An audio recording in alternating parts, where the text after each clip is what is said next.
Bet tā tāda baloža līgzda.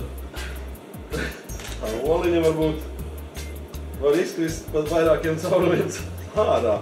Bet vismaz tā dobīte jau tur tā kā būtu, kur varētu tās tautas oliņas iedēt. Tik ātri jau tas nenotiekās. Kamēr sāks domāt par naudas piešķiršanu valdību, tad cilvēki sāks varbūt lēnām reaģēt, tad vēl paies kāds gadiņš.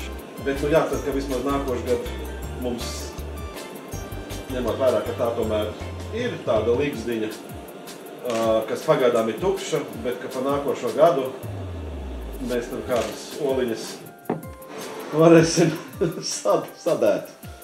Kā balods ir vienmēr jau dikti pavirši viss taisījis, un tāpēc tā ir caurumi, ka spīd cauri gaismu. Bet, nu, ja tā oliņa ir kārtīga un liela, viņai tā nevajadzētu krist.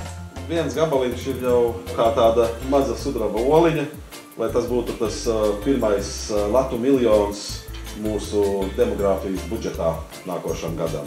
Jo bez tā, mums nākotnes nav, tā kā tas nākotnē ir jāsākās ar to līgzdiņu, ar to latiņu, ko valsts un sabiedrība ieguldīs tajās jaunajās ģimenēs.